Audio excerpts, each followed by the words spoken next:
بسم الله والصلاة والسلام على رسول الله اما بعد عزیزان محترم مرچگی میں حدیث موضوع یک نبوی علاج یہ بابتائیں کہ یک نبوی علاج اللہ رسول صلی اللہ علیہ وسلم چیز ترغیب داتک اور چیز کے ہستے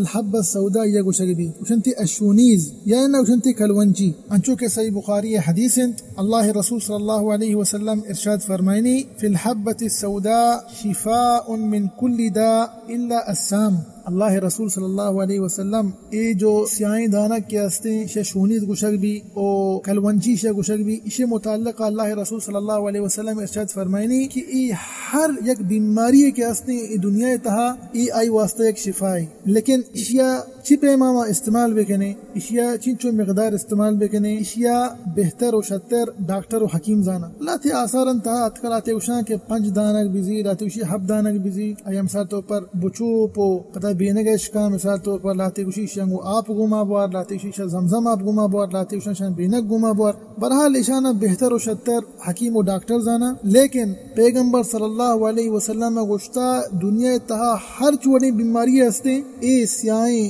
دانک کے ہستے کلونجی آئی واسطہ ایک شفائی پتا پیغمبر صلی اللہ علیہ وسلم گوشت فقط یک چیزی کے ہستے یہ آئیے علاج و شفا نہیں الا سام کے ہستے موتیں حقاً موتا علاج نیست اچھا ای حدیثہ چی زانک بھی کہ اے سیائیں دانک کے ہستے کلونجی اسی ایک فضیلت ہستے دین اسلام تھا کہ ای ایک علاج ہے اور چونی علاج ہر وڑی بیماری کے ہستے دنیا تہا ای روح زمین سرا یہ آئی واسطہ ایک علاج ہے، لہذا چچو مقدار استعمال کرنا کہ بہتر ڈاکٹر و حکیم دانا دعائیں کہ اللہ سبحانہ و تعالی مارا و شمارا و سرجم مسلمانہ اللہ رسول صلی اللہ علیہ وسلم سنت سرا عمل کرنے کے توفیق بدا آمین رب العالمین وصلی اللہ وسلم علی نبینا محمد وعلی آلہ وصحبہ وسلم اجمعین.